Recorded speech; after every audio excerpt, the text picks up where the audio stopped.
ప్రభును రక్షకుడైన యేసుక్రీస్తు నామమున చేరువచ్చిన మీ అందరికి నా హృదయపూర్వకమైన వందనాలు. మన వాక్యానికి సహాయకరంగా అపోస్తుల కార్యాలు 27వ అధ్యాయము.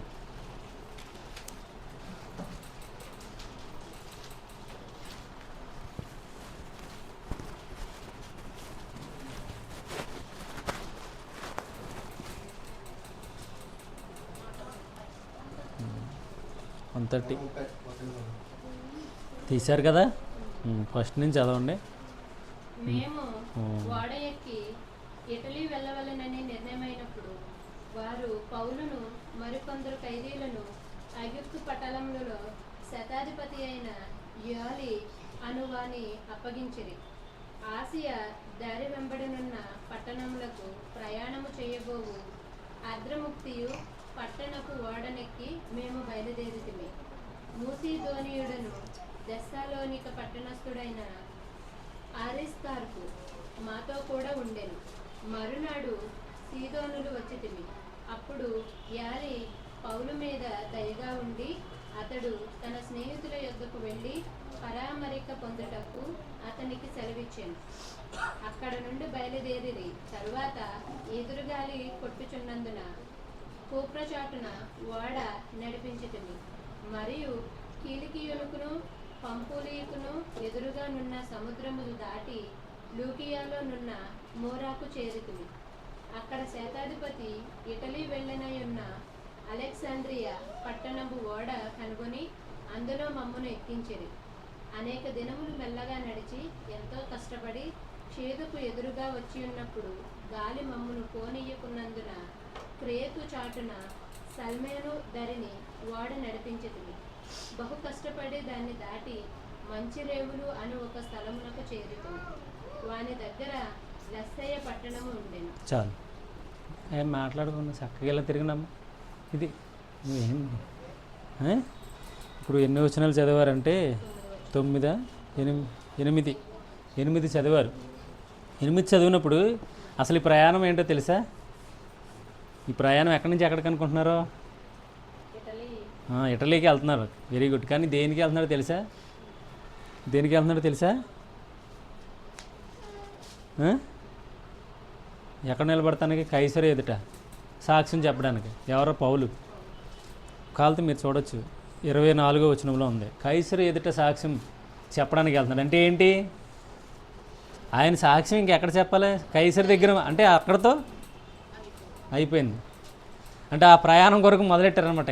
స్టార్ట్ చేశారు. 27వ అధ్యాయంలో స్టార్టింగ్ ఎలా ఉందంటే, మేము ఓడ ఎక్కి, అంటే వాడ ఎక్కడెక్కుతారు? వాడ ఎక్కడెక్కుతారు? సముద్రం మీదే, అంతేనా? సముద్రం అంటే ఇప్పుడు ఏంటి? సముద్రం అంటే ఏంటి? లోకం. లోకంలో ఏమి ఎక్కాలా? లోకంలో ఉన్నామంటే సరిపోదు. లోకంలో ఎక్కడికి ఎక్కాలా? వాడంటే ఏం చూపిస్తుంది? ఆరాతోతు సముద్రం వాడ కొండ మీద ఏమాగింది? వాడ ఎవరిదే? నోవాహుది. ఆ వాడ ఎవరిని చూపిస్తుంది? దేవుణ్ణి, యేసుప్రభుని. ఇప్పుడు సముద్రం అంటే లోకం, వాడ అంటే యేసుప్రభు. యేసుప్రభులు ఎవరన్నా? యేసుప్రభులు మనం ఎక్కడికి ఎక్కాలి? వాడంటే యేసుప్రభులు ఎక్కితే ప్రయాణం ఎక్కడికి అవుద్ది? మన సాక్ష్యాన్ని చూపించడానికి సముద్రం ఉంది. ఇప్పుడు ఎక్కడున్నాం మనం? ప్రజెంట్ ఎక్కడున్నాం? ఇప్పుడు ప్రజెంట్ సంఘంలో ఉన్నాం, కానీ లోకంలో ఉంటాం, లోకంలో జీవిస్తాం. లోకంలో ఉంటాం, లోకంలో జీవిస్తాం. లోక సంబంధమేలం కాదు. ఎందుకు? లోకంలో నుంచి ఎక్కడ ఎక్కుతున్నాం మనం? లోకంలో అందరూ లోకంలో ఉన్న వాళ్ళందరూ ఎక్కడ ఉంటారు?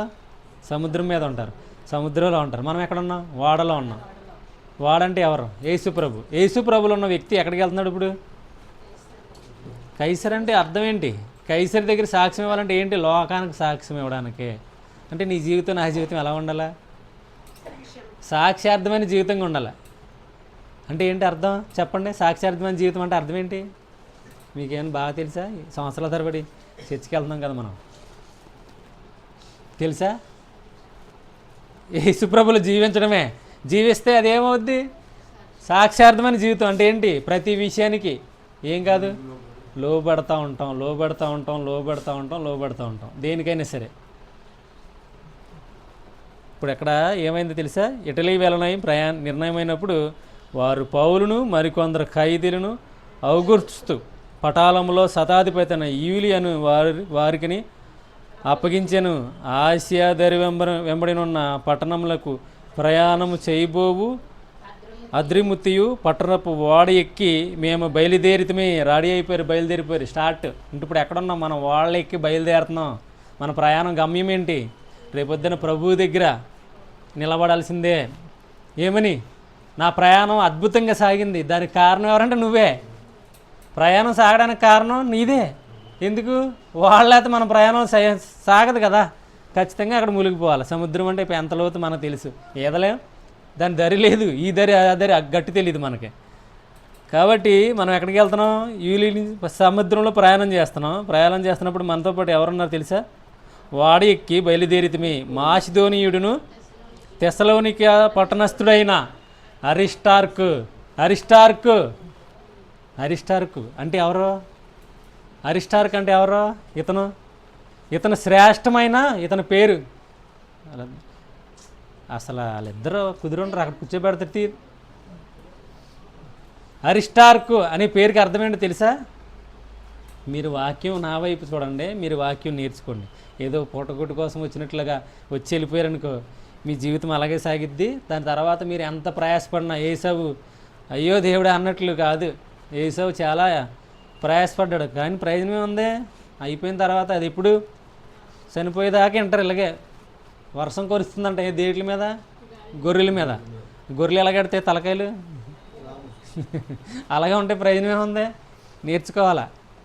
ఇంకెంతసేపు తలకాయల కింద పెట్టుకుని ఏమీ తెలియని ముద్దులాగా అలా ఉన్నాం అనుకోండి, ముద్దులు అయిపోతాం. కిందకేసి వస్తాం మన జీవితం అంతా. ఇంకా కిందే ఏంటి? అప్పుడు ఎవడో వచ్చి ఏం చెప్తాడు? ఆడొచ్చి అది చెప్తాడు, ఇది ఇచ్చి చెప్తాడు. నిన్న అడిగాను ప్రశ్న కీర్తనని, ఏంటమ్మా నీకేం చెప్పారంటే చెప్పలేదులే బాగోదని. దేవుని మాటలు చెప్పరు కదా, ప్రతిదీ చెప్తారు.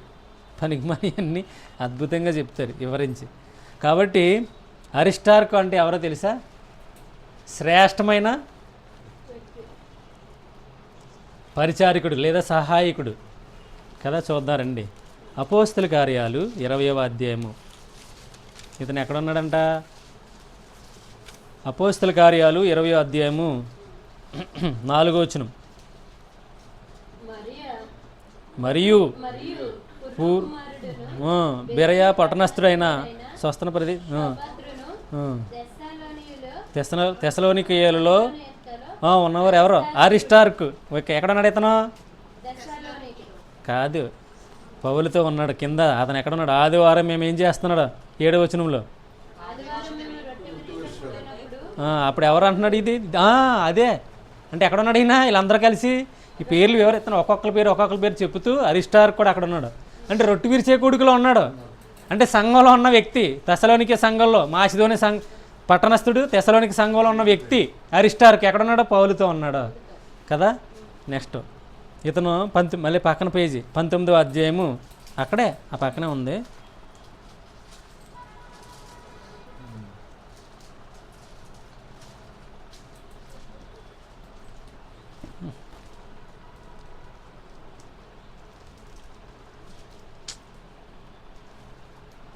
పట్టణము 29వ వచనం.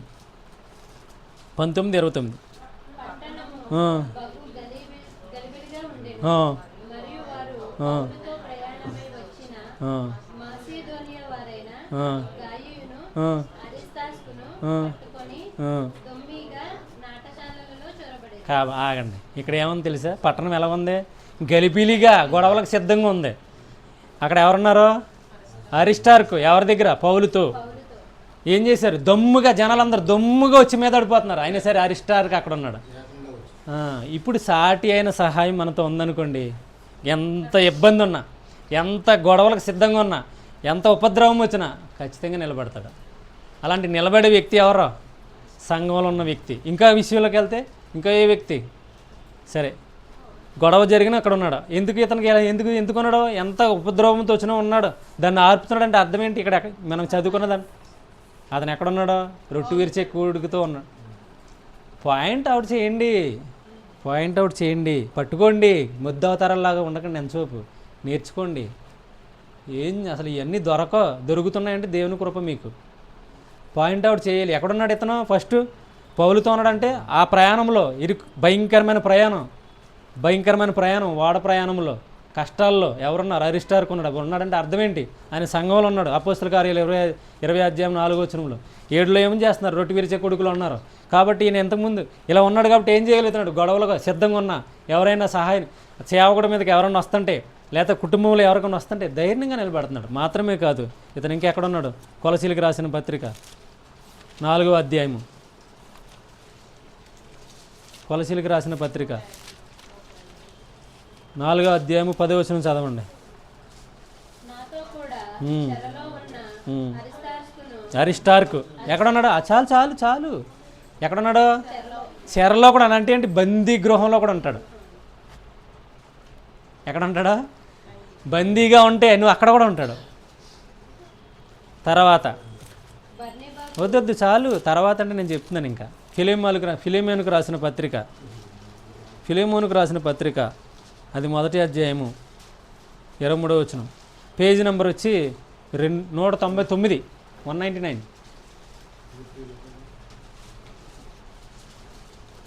క్రొత్త నిబంధన. ఫిలోమోనుకు రాసిన పత్రిక. ఫిలోమోను అంటే తీతుకు రాసిన పత్రిక తర్వాత ఉంటుంది. తీతు తర్వాత, హెబ్రీలకు ముందు. అదే అదేలే చెప్తుంది. 23వ వచనంలో నేను చదువుతున్నాను. క్రీస్తు యేసునందు నా తోడి ఖైదీ అయిన ఎపఫ్రా, నా జత పనివాడైన మార్కు, అరిస్టార్కు. చూసారా? అరిస్టార్క్ ఎక్కడున్నాడో? ఖైదీగా కూడా ఉన్నాడు. బందీగా ఉంటాడు, ఖైదీగా ఉంటాడు, ఎనీ టైం ఎక్కడైనా ఉంటాడు కదా. ఇప్పుడు సంఘంలో ఉన్న వ్యక్తి ఎవరితో సహాయంగా ఉండాలా? సేవకుడితో. దేనికి అయితే సహాయం? అంటే దేనికి సహాయం చేయాలి? ఇప్పుడు దేంట్లో ఉన్నాడు ఇతను? సత్యం. పౌలు లాంటి అద్భుతమైన సేవకుడి పక్కన ఉన్నాడంటే ఏమవుతాడు? అద్భుతంగా రూపింపబడతాడు, ఆయుధంలా తయారవుతాడు కదా. ఇప్పుడు ఎవరి దగ్గర పడితే వాళ్ళ దగ్గర ఉండొచ్చు అంటావా? సహాయకరంగా ఉంటే ఏమవుతారు? కొండిగాళ్ళు కూడా ఉంటారు, దోచుకునే వాళ్ళు కూడా ఉంటారు. వాళ్ళ దగ్గర ఉంటే ప్రయోజనం వారు. కాబట్టి గలతీలకు రాసిన పత్రిక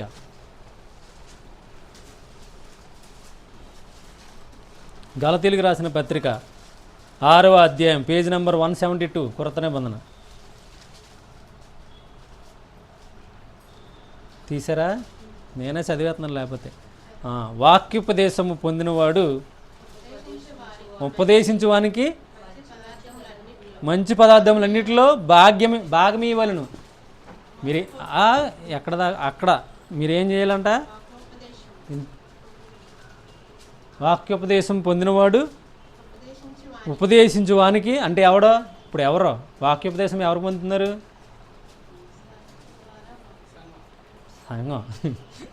సంఘం అంటే మీరందరూ ఏం పొందుతున్నారు? ఉపదేశం పొంది ఎవరి ద్వారా? పరిశుద్ధాత్మ ద్వారా. నేను నిలబడిన వాడితో మాట్లాడుతాను, మీరు వింటున్నారు. వింటున్నప్పుడు ఏమని చేయాలంట? ఉపదేశించే వారికి అంటే ఎవరికే? సేవకుడికి. చదవండి క్లియర్గా, నేర్చుకోండి. మంచి చూడండి అక్కడ ఏముంది క్లియర్గా. ఈ దేంట్లో ఉంది? మంచి పదార్థముల్లో. అంతేగాని దేని పడితే దానికి కాదు, మంచి అనేది ఉండాలి. సేవకుడు ఏం చేయాలి? మంచిగా ఉన్నాడో లేదో చూసి అతనికి సహకారిగా ఉండాలా. అంతేగాని ఎవరికి పడితే వాళ్ళకి కాదు. కొండిగాళ్ళు ఉన్నారు, తప్పు చెప్పిన వాళ్ళు, తప్పుగా ఉండేవాళ్ళు కూడా ఉన్నారు. మంచిగా ఎవరు లేరు. పౌలేమంటున్నాడో? క్రీస్తు యేసునందు మీకు ఎంతమంది? 10,000 మంది సేవకులు ఉన్నా కానీ ప్రయోజనం లేదు. తిమోతి లాంటి ఒక్కడో నా జత పనివాడు, నా కుమారుడు నిజమైన సేవకుడు నా తర్వాత అని ఎవరిని చూపిస్తున్నాడు? 10,000 మందిని కాదు, ఒక్కడిని చూపిస్తున్నాడు. నాకులాగా విశ్వాసం ద్వారా బోధించేవాడు తిమోతి అని. ఇప్పుడు 10,000 మంది అప్పట్లోనే ఉన్నారంటే ఇప్పుడు ఎంతమంది ఉంటారా? అది గ్రహించాలా. అంతేగాని అందరికి అది సహకారులుగా ఉంటాం. అర్థమైందా? ఎందుకు మనం మోసపోడు. ఇక్కడ దేవుడు ఏం చేస్తాడు? విక్రింత పాలు అవుతారు మీరు వాళ్ళతో ఉంటే. ఎవరితో? సరిగ్గా ఉపదేశ క్రమం లేకపోతే, జ్ఞానం బోధించకపోతే విక్రింప పాలు అవుతారు. ఏదేం చేస్తారో ఇంక రేపు ఇదిగో రోజు అదే చేస్తారు. లోక సంబంధమైన జీవితం, లోక సంబంధమైన నీతి, లోక సంబంధమైన పద్ధతులు ఇవే ఎడితే ఇవే ఉంటాయి. బ్రతుకు మారదు, జీవితం మారదు, సాక్ష్యం ఉండదు. సంఘానికి వెళ్తారు, ప్రయోజనం ఉండదు. అంటే ఆదివారం ప్రార్థనకి వెళ్ళకుండా ఉంటారా? వెళ్తారు కానీ ప్రయోజనం లేదు. ఎందుకు ఉండదు? వాళ్ళు అలాగే ఉంటారు. వాళ్ళ పరిస్థితులు అంతే. ఎందుకు? వాక్యోపదేశం చేసిన వాళ్ళు ఏం చేయాలా? సరైన క్రమంగా బోధించాలా. కాబట్టి అరిస్టార్కు ఎంత గొప్ప వ్యక్తి. పౌలుకి సహాయకరంగా ఉన్నాడంటే పౌలు విషయంలో అంత ఘోరమైన ప్రయాణంలో కూడా అతను బట్టి పౌలు ధైర్యంగా ప్రయాణం చేయగలిగాడు. మాత్రమే కాదు, ప్రార్థించడానికి కూడా సహాయకరంగా ఉంటాడు కదా. ఇప్పుడు చూడండి, అప్పుడు ఏమవుతుందంట, మళ్ళీ వచ్చేయండి 27వ అధ్యాయంలోకి. ఇప్పుడు ఇలా ఉండడం ద్వారా అరిస్టాక్ లాంటి వ్యక్తులు ఉండడం వల్ల మన జీవితాల్లో, సంఘంలోనే కాదు, సేవకుడు పక్కనే కాదు, మన జీవితాల్లో కూడా ఎవరు ఉండటం వల్ల, ఇలాంటి వ్యక్తులు ఉండటం వల్ల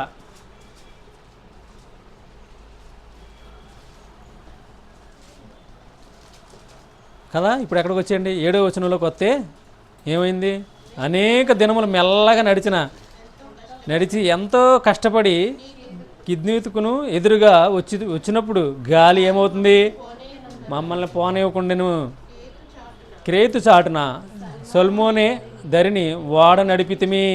బహు కష్టపడి దాన్ని దాటి మంచిరేవులను ఒక స్థలమునకు చేరితిమి. దాని దగ్గర అలసేయి పట్టణముండెను. ఇప్పుడు ఇలా ఉన్న పరిస్థితులు బట్టి ఇలాగుంటే ఏమవుతుంది, మన జీవితాల్లో కొంచెం గాలి వస్తుంది, ఆపుతుంది మనల్ని, మన పరిస్థితులను ఆపుతాయి, మనల్ని గలిబిలి చేస్తుంది.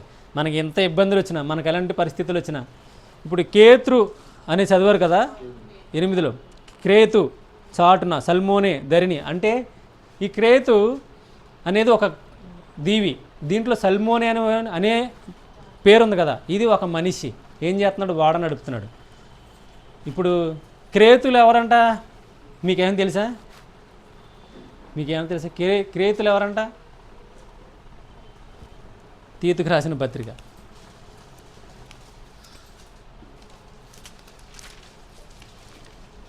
మొదటి అధ్యాయము. ఫిలోమోను ఇందాక చదివారు కదా, దాని పక్కన పత్రికే.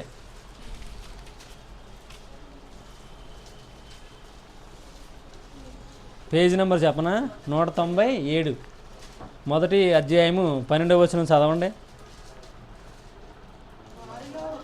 అనగా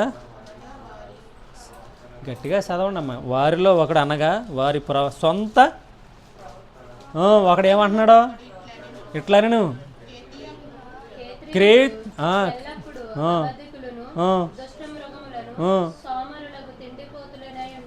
కదా. వాళ్ళ సాక్ష్యం ఎలా ఉందంట, నిజంగా ఉంది. కిరీత్రీలు ఎలా ఉన్నారో ఏంటో, నేను నా మాట నేను చెప్పుకోవాలి, నా మాటకి నేను ప్రశ్నలు వేసుకోవాలి, నా మాట నేను చేసుకోవాలి, కానీ ఎవరికి కూడా ఆలోచన లేదు. ఏం చేస్తున్నారంట కిరీత్రీలు ఎలా ఉన్నారు, చదవరా తమ్ముడు, నువ్వు ఏం చేస్తున్నావు, చదువు, ఇది వచ్చి కూర్చుంటా కాదు. బైబిల్ ఉంది, అదిగో బైబిల్ అమ్మా, బైబిల్ అన్నీ ఉన్నాయి కదా, ఆ పక్కన ఉంది, అది చెప్పానుగా బైబిల్ ఉన్నాయని. ఏమని ఉంది అక్కడ, అయ్యో నా వెంక చూస్తారేంటి మీరు చదవండి, నేర్చుకోండి, ఏముంది అక్కడ.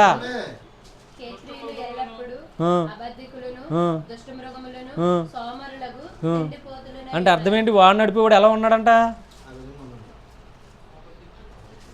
అబద్ధంలో. అంటే ఏంటి, మనం ఏ వ్యక్తులతో నడిపింపబడుతున్నాం చూసుకోవాలా. ఎలా ఉన్నారు, అబద్ధికుడిగా ఉన్నాడో, తర్వాత ఎలా ఉన్నాడు, దృష్టమృగం అంటే దృష్టత్వంగా ఉన్నాడో, ఇంకెలా ఉన్నాడో, సోమరితనం, వాడికి పనిచేసే స్థితి లేదు, ఇంకెలా ఉన్న తిండిపోతి. కాబట్టి వాడ నడిపేవాడు ఎలా ఉండాలా, అరిస్టార్క్లాగా ఉండాలా, అంటే మంచి సహాయం చేసేవాళ్ళ ఉండాలా. మంచి మనకి ఎలాంటి పరిస్థితులు వచ్చినా, ఇబ్బందులు వచ్చినా, కష్టం వచ్చినా, అసలు పరిస్థితులు బాగోపోయినా ఏమనాలి, దేవుడు ఉన్నాడు మనకే, దేవుడితో మనం దేవునితో ఉన్నాం కదా అని దేవుని వైపు చూపించాలి. అంటే విశ్వాస పరిమాణాలను ముందుకు సాగదించాలి. అంతేకాదు నమ్మకాన్ని కలిగించాలి. సొంత రక్షకుడు ఉన్నాడు, అని దినం మనం రక్షిస్తాడు, దీంట్లో నుంచి కూడా రక్షిస్తాడు అని చెప్పేవాడుగా ఉండాలి. అంతేగాని ఎవరిని పడితే వాళ్ళని పక్కన పెట్టుకుంటే ఏమవుతాం, ఎంతకాలం వాక్యం చదువుతున్న ప్రయోజనమే ఉంది, అప్పుడు ఏం నేర్చుకోకపోతే. కాబట్టి వాడు నడిపే వాళ్ళు ఎలా ఉండాలా. ఇప్పుడు తిడుతున్నారో వాళ్ళ దగ్గరికి వెళ్ళి అంటున్నారు, ఎంత అద్భుతంగా ఉంది కదా. నేను ఆ విషయం చెప్పాలని కదా చెప్తున్నాను. తిడుతున్నారో సరైన వ్యక్తులు కాదంటున్నారో వాళ్ళతోనే సాంగత్యం చేస్తున్నారంటే అర్థం ఏంటి, వీళ్ళు అలాగే ఉంటున్నారు కాబట్టి అది నేర్చుకోవట్లేదు, నేర్చుకోవడానికి వీళ్ళకి ఇష్టం లేదు, అలాగే ఉంటారు, అలాగే వెళ్తారు. కానీ నేర్చుకున్న వాళ్ళు ఎలా ఉంటారో తెలుసా, నేను చాలామందిని చూస్తున్నాను ఈ రోజుల్లో, అద్భుతంగా వాళ్ళ భర్తల కొరకు తన ప్రాణాలు పెట్టేంత స్థితిలో స్త్రీలు ఉన్నారు. నేను చూస్తున్నాను ఈ రోజుల్లో. ఇంతకుముందు నేను చూసేవాడిని కాదు, ఇంతకుముందు ఎంతసేపు ఆ కథలు ఈ కథలు చెప్పేవారు, నా పక్కన ఉండేవారు, నా టైం అంతా తినేసేవారు. కానీ ఇప్పుడు అలా లేదు. నేను పరిచర్యలో ఉన్నప్పుడు నిజంగా ప్రతి కుటుంబానికి నేను వెళ్తున్నాను, వాళ్ళ కుటుంబంలో ఉన్న ఇబ్బందులు చెప్తూ కుటుంబాన్ని ముందుకు నడిపిస్తున్నారు. భర్త బాగోపోతే భార్య తన సత్తు అంతా చూపిస్తుంది.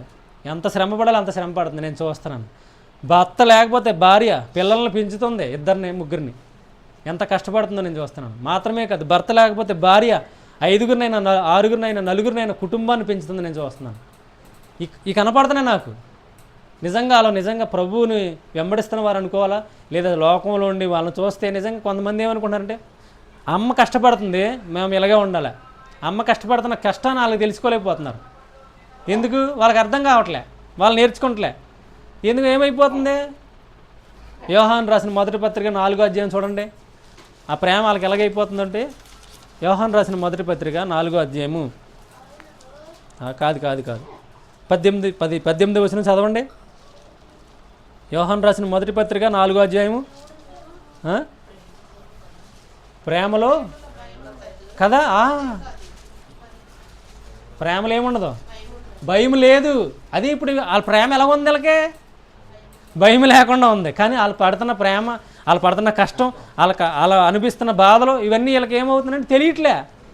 వాళ్ళు ప్రేమిస్తున్నారు, ఆ ప్రేమ వీళ్ళకి ఏమైపోతుంది? భయం లేకుండా పోతుంది. కానీ వాస్తవంగా ఎంత ప్రేమిస్తుందో అర్థమైతే నిజంగా ఎంత అర్తుకోవాలి అసలు. నిజంగా మా అమ్మ ఎంత కష్టపడుతుంది, అసలు పురుషుడు లేకుండా స్త్రీ ఎంత కష్టపడుతుందని అర్తుకోవాలి. అమ్మనే ప్రేమించాలా, ఈవెన్ లోబడి ఉండాలా, వాళ్ళకి సహాయం చేయాలా. నేడు ఏం చేస్తున్నారు? ఆ ప్రేమను గుర్తించట్లే. కారణం ఏంటి? ప్రేమలో భయం ఉండదు కాబట్టి ఏం చేస్తున్నారు? ఆ ప్రేమలో భయం లేదు కాబట్టి ఎలా పడితే అలా జీవిస్తున్నారు.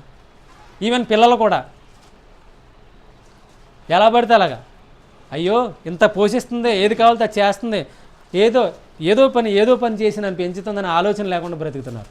ఇంకా కొంతమంది ఏం చేస్తున్నారు? భర్తలు అయితే పరిస్థితులు బాగోపోతే భార్య ఏదో చేసి దేవుడు మనకు సహాయం చేస్తాడులే, దేవుడు మనకు అది చేస్తాడులే, రేపు పొద్దున్న నువ్వు బాగుంటావులే అని ఆశపడి చేస్తున్నా కానీ ఏమవుతున్నాడు? రోమా 2వ అధ్యాయంలో ఉంది, ఏముంది? దీర్ఘశాంతాన్ని ఆశానిగ్రహాన్ని తృణీకరిస్తున్నారు. దేవుని దీర్ఘశాంతాన్ని ఆశానిగ్రహాన్ని ఏది ఇంకా అక్కడ చూడండి ఏమని ఉంటుందంటే, మొన్న ఒకసారి చదివించాను కదా, రోమా పత్రిక 2వ అధ్యాయము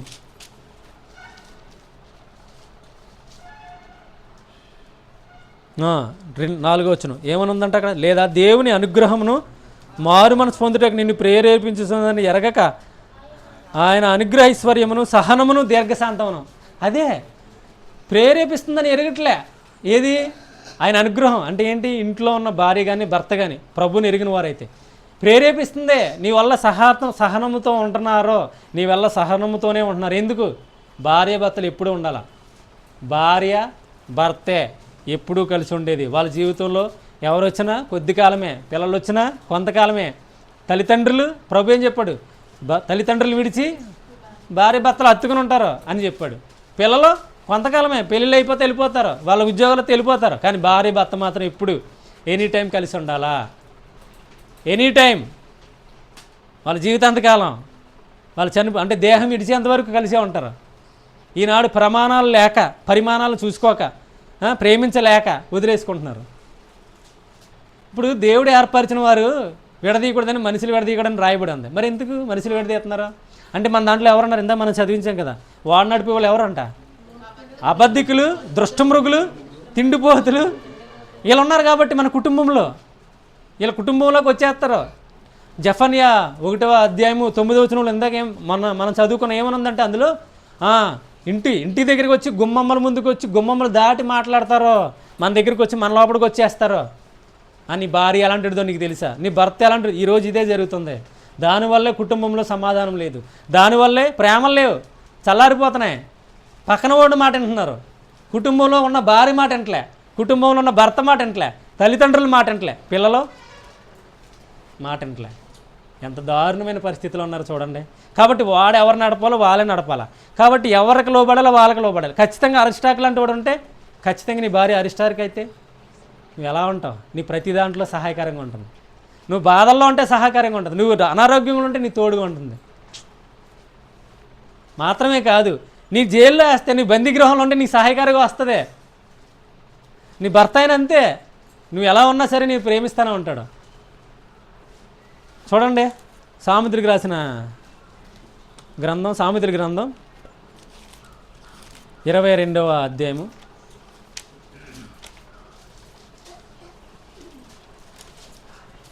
లేదా 22నా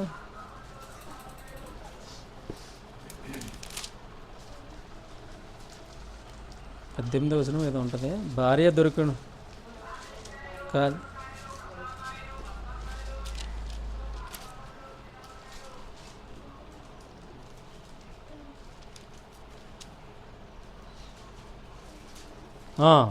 మన్నించండి. 18వ అధ్యాయము 21వ వచనం.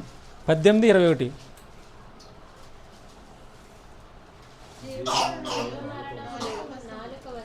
అయ్యో సరే, అదంతా అవసరంలే. మన మ్యాటర్ ఏంటి అది చదవండి. భార్య దొరికిన వానికి, అయ్యో ఇంత ముందు నేను చదివి మేలు దొరికెను కదా. ఇప్పుడు ఇదే అంటున్నాను, అనుగ్రహం పొందాడు. నేను ఏం చెప్తున్నాను ఇందా నుంచి? అనుగ్రహము. భార్య దొరికినట్టుగా ఏం దొరుకుతుంది? మేలు దొరికింది. భార్య దొరికితే మేలు దొరికినట్టే, అంటే సాటి అయిన సహాయం కదా. లేఖనాల్లో నిజంగా ప్రతీది కూడా అద్భుతంగా రాయబడి ఉంది. లేఖనాల్లో ఉన్న భావాలు వేరు, ప్రభు మనతో మాట్లాడుతున్న మాటలు వేరు. కొండిగాల దగ్గరికి వెళ్ళకండి. ఈ భార్య ఏ భార్య అంట? జ్ఞానవంతురాలైతే తల్లి ఇల్లుని కట్టుకుంటుంది. దొరుకుతాం మంచిదే, కానీ జ్ఞానవంతరాలు అయితే ఖచ్చితంగా ఇల్లు కట్టుకుంటుంది. జ్ఞానవంతరాలు కాకపోతే పీక్కుంటుంది. మూడురాలు అయితే పడగొట్టుకుంటుందని ఉంది. కాబట్టి మన భార్యని మనం ప్రేమించాలా. ఆవిడ మనల్ని ఖచ్చితంగా మనతో సహకారిగా ఉంటుంది. ఎనీ టైం ఉండేది ఆవిడే. ప్రభువు, తర్వాత భార్య. భార్యకైతే భర్త, ప్రభువు, భర్త, వీళ్ళిద్దరే లోకంలో. కాబట్టి ఏ వాడలో ప్రయాణం చేయాలా? ఈ సాక్ష్యం ఈ కుటుంబాన్ని పాడు చేయదు. ఇప్పుడు కుటుంబాలను పాడు చేసే వాళ్ళు అనేకులు ఉన్నారు. ఎంతమంది ఉన్నారంట? చాలా ఎక్కువగా ఉన్నారు. మీరు చూడొచ్చు 26, అదే సామెతల గ్రంథం. ఎలాంటి వాళ్ళు ఉన్నారు చూడండి. 26వ అధ్యాయము, సామెతల గ్రంథం 26వ అధ్యాయము. నాకు టైం కూడా చెప్పండి. ఇది వివరించాలంటే చాలా టైం కూడా ఎంత ఉందో చెప్తే ఆపేస్తా, ఏం పర్లే. 26వ అధ్యాయము 20 వచనం చదవండి కదా. ఎంత అద్భుతంగా ఉంది. కట్టెలు లేకపోతే అగ్ని ఆరిపోద్ది. కొండిగాడు ఉన్నాడంటే జగడం వస్తుంది. ఆ లేకపోతే, కాబట్టి కొండిగాళ్ళని పక్కన పెట్టుకోవద్దు. మేము అదే చేసుకున్నాం. కొండిగాళ్ళని పక్కన పెట్టుకోవద్దు. సంసారాలను పాడు చేస్తారు, కుటుంబాలను చిచ్చు పెడతారు కదా. తర్వాత కిందకి చదవండి అలాగా.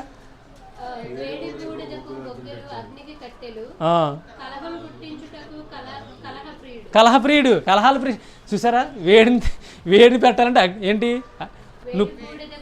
బొగ్గులు, కట్టెలు. కలహానికి మాత్రం కలహప్రియుడు. వీళ్ళని అసలు మనం చాలా జ్ఞానం కలిగిన వారుగా జీవించాలా. యేసు ప్రభువులు ఉన్నామంటే ఏదో అసమాచి జీవితం జీవించకూడదు. నిజంగా మనల్ని ఎంత ప్రేమించే వాళ్ళు ఉన్నారో, నిజంగా మన కొరకు ఏమి చేయడానికన్నా సిద్ధంగా ఉన్నారో వాళ్ళ ప్రేమలు మేము చూస్తున్నాం. కుటుంబాల్లో ఎంతో బాధలు పడుతూ కుటుంబాన్ని పోషిస్తున్న వ్యక్తులు ఉన్నారు ఇప్పటికీ. వాళ్ళందరూ ప్రభువుని ఎరిగిన వారే మాత్రమే కాదు, కుటుంబాన్ని నావని తోలుతున్నారు, గెంటుతున్నారు. దాన్ని నావలో ఎక్కారు, దాన్ని తోలాలిగా. అవద్దరికి వెళ్ళాలంటే తెడ్లు వేసి నడపాలి కదా. ఇప్పుడంటే మోటార్లు వచ్చేసి పెట్రోల్ వేసుకుంటున్నారు. అది కాదు, నడపాలా. తెడ్డు వేసి నడపాలా. కుటుంబంలో తల్లిదండ్రులు ఎంత కష్టపడుతున్నారో మనకు అర్థం కావాలా. పిల్లలకైనా సరే. ఈవెన్ ఈరోజు మీరు ఇలా తినేసి ఇలా ఉండి స్కూల్కి వెళ్ళి చదువుకుని వచ్చి మళ్ళీ కూర్చుని మళ్ళీ భోజనం చేసి మళ్ళీ వెళ్తున్నారంటే అర్థం ఏంటి? ఎంత కష్టం ఉందో దాని వెనకాల, ఎంత ప్రయాసం ఉందో. ఇవన్నీ మనకు అర్థం కావాలా. అర్థమైతే నిజంగా మనం తల్లిదండ్రులను ప్రేమిస్తాం, ఇవన్నీ అద్భుతంగా జీవిస్తాం, లోబడి ఉంటాం, మాట మారిపోద్ది, చూపు మారిపోద్ది, జ్ఞానంతో బ్రతుకుతాం, చదువులో కూడా మంచి నైపుణ్యత కలిగి జీవిస్తాం. నేను చూస్తున్నాను నిజంగా. నేను సేవలోకి వచ్చిన తర్వాత ఈ అద్భుతమైన విషయాలు ప్రతి ఒక్కరిని గమనిస్తున్నాను నేను. తర్వాత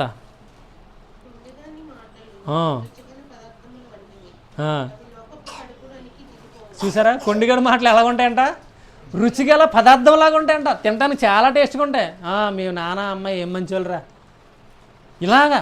మీ భర్త ఏం మంచిది, మీ భర్త ఎలాంటోడు, మీ భార్య ఎలాంటిది, అసలు నీ కొరకు ఏం చేసింది, నీ కొరకు ఆవిడేం చేసింది, నీ కొరకు అతను ఏం చేశాడు, ఇదే కథ, ఇదే ఈ లోకంలో సాగే జీవితం ఇదే అయిపోయింది.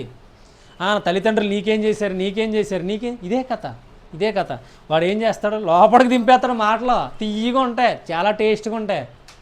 మనం జ్ఞానంతో బ్రతకాల. ప్రభువుని ఎరిగిన పిల్లలు ఎవరో, జ్ఞానం ఎవరో, కొరింథీయులకు రాసిన మొదటి పత్రిక 1:31 ఆయనే మన జ్ఞానం. యేసు ప్రభువే మన జ్ఞానం. యేసు వైపు చూడండి, లోకం వైపు కాదు. మరి ఎక్కడున్నారో, నావలో ఉన్నారు. నావలో ఉన్న లోకంతో పని ఏంటి? నావలో ఉన్నవాడు లోకంతో పని ఏంటి? అసలు లోక సంబంధమైన ఎందుకు తెచ్చుకుంటున్నారు? లోకాన్ని ఎందుకు ప్రేమిస్తున్నారు? లోకంలో ఎందుకు ఆశపడుతున్నారు అని మనకు అర్థమైందనుకో, అవి వద్దు. ఖచ్చితంగా దేవుడు ప్రభు వైపు చూస్తాం. ఖచ్చితంగా లోకంలో ఏమున్నాయో అంతకంటే శ్రేష్టమని మనకు వస్తాం. అదే అంటున్నాను, అరిస్టార్కు శ్రేష్టమైన పరిచారికుడు. నిజంగా అసలు ఎంత అద్భుతంగా లేఖనాలు ఉన్నాయో, వాక్యాన్ని చదివితే అసలు ఎంత టేస్ట్గా ఉందో దాన్ని బట్టి జీవిస్తున్న వారు మనకు కనపడతారు. తర్వాత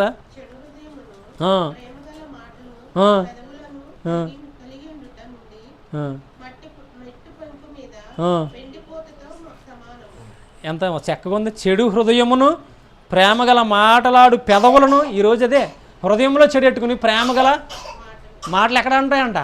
పెదం మీద.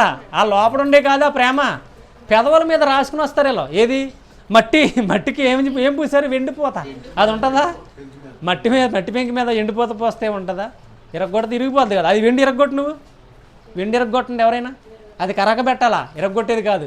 అది కరగాల, శ్రమల ద్వారా, కష్టాల ద్వారా, పరిస్థితుల ద్వారా, ఈ స్థితిగతుల ద్వారా కరిగిపోవాలా, అంతేగాని ఇరిగిపోయేది కాదు. ఇది ఇరిగిపోయేది. కానీ దీన్ని నమ్మితే ఖచ్చితంగా రేపొద్దున మన జీవితాలు ఇరిగిపోతాయి, మన కుటుంబాలు ఇరిగిపోతాయి, మన బ్రతుకులు ఇరిగిపోతాయి, ఆగిపోతాయి. నిజంగా ఇలా పగవాడు దేంతో మాట్లాడతాడు? పెదవులతో మాయ చేసి అంతరంగంలో కపటము దాచుకుంటాడు.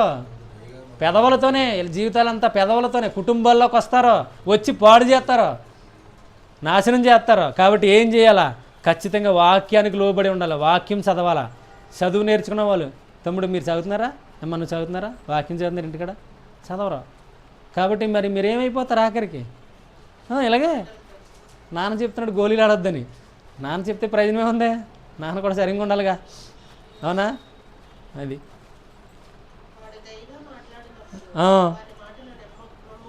అది కదా. వాని హృదయంలో వద్దులే, ఇంకా చాలు. వాడు దయగా మాట్లాడతాడు. చూసారా ఎంత దయ అంటే? నోటితో పెదవులతో కారిచేస్తాడు. జారస్త్రీ అంట, పెదవ నోరు తేని కారుస్తుందంట. జారస్త్రీ దగ్గరికి వెళ్ళకో, నా కుమారుడా దాని వైపుకి వెళ్ళకో, దాని సందు వైపుకి వెళ్ళకో, దాని గది వైపుకి వెళ్ళకో, ఆ సందులో తిరగొద్దు. నా కుమారుడా, నా కుమారుడా, నా కుమారుడా, నా కుమారుడా, నా కుమార్తె. ఖచ్చితంగా ఈరోజు అదే స్థితిలో ఈరోజు కుటుంబాలు పాడైపోవడానికి కారణం వెళ్ళే. ఆర్థికంగా నష్టం చేస్తున్నారు, ఆర్థికంగా పాడు చేస్తున్నారు, మానసికంగా పాడు చేస్తున్నారు, మనశ్శాంతి లేకుండా చేస్తారు. తర్వాత వాళ్ళు వెళ్ళిపోతారు, ఉండరు. వాళ్ళు ఎక్కడ ఉంటారు? పారిపోతారు. వాళ్ళ తర్వాత వాళ్ళకి కావాల్సిన దోచుకుని పోతారు. మా జీవితాల్లో జరిగినవి మేము చూసాం. మేము కన్న వాటిని విన్న వాటిని మేము చెప్పుతున్నాం. మేము నిదానించి చూసాం వీళ్ళందరినీ.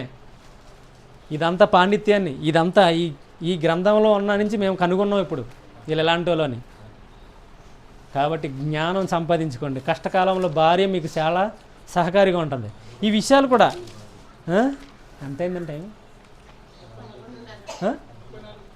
చాలు. ఈ విషయాలు మీరు గ్రహించండి. మళ్ళీ రండి అపోస్తల కార్యాలు 27వ అధ్యాయంలో. నేనేం చెప్పను, చాలు. తర్వాత నెక్స్ట్ వీక్ చెప్తాను. ఈ టేస్ట్ ఇప్పటికే చాలు, చాలా ఎక్కువ చెప్పేశాను. అద్భుతంగా ప్రభు మాట్లాడుతున్నాడు నిజంగా కదా. అయితే వీళ్ళు ఎక్కడికి వెళ్ళారంట? కృపసాటి సల్మని వాడు నడిపించుకుంటూ ఎక్కడికి వెళ్ళారు? అంతే, అక్కడ దాకా చాలు. ఆ పట్టణం దగ్గరికి వెళ్ళారు, చాలు. తర్వాత ఉపవాస గురించి తర్వాత మాట్లాడదాం. అయితే ఇక్కడ చెప్తున్నాడు యూలి అనే పేరు ఏంటంటే అర్థం, యూలి అనే పేరుకి అర్థం తెలుగులో ఏంటంటే, యూలి పైన ఉన్నాడు కదా ఎవరో, పటాలానికి అధిపతి, అతనిలో ఉన్నది కదా మొత్తం సైన్యం. యూలి అనే పేరుకి చెక్కడం, చెక్కే పరికరం. కాబట్టి మనం ఎవరికి అప్పచెప్పుకోవాలా? చెక్కే పరికరం ఏంటి?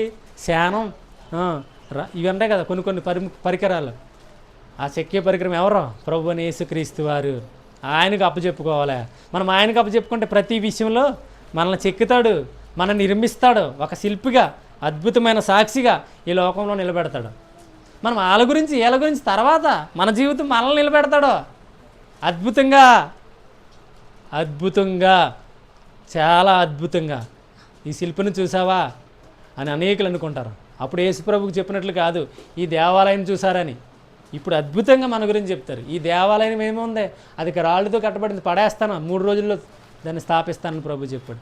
అది ఇదే ఈ దేవాలయం. ఈ దేవాలయం చూస్తే నిరంతరం అద్భుతంగా భర్తకి భార్య లోబడుతుంది, భార్య భర్తను ప్రేమిస్తాడు, పిల్లలు తల్లిదండ్రులకు లోబడతారు, తల్లిదండ్రులు పిల్లల్ని ప్రేమిస్తారు, ఏం కావాలో వాళ్ళకి అది ఇస్తారు. కాబట్టి ఖచ్చితంగా మనకు సహకారి సరిగ్గా ఉండాలా, సరైన వాళ్ళు మనం ఎంచుకోవాలా. ఏది మన ప్రక్కన ఎవరున్నారో ఇందా మనం చూసాం కదా, కొండిగాళ్ళని పక్కనెట్టుకుంటే ప్రయోజనమే ఉంది. ఇంకా చెప్పాలంటే అద్భుతమైన విషయాలు ఉన్నాయి. వాళ్ళందరినీ పక్కనెట్టుకుంటే ప్రయోజనమే ఉంది. కాబట్టి గ్రహించండి, వాక్యాన్ని ఎరగండి, వాక్యాన్ని అవలంబించుకోండి.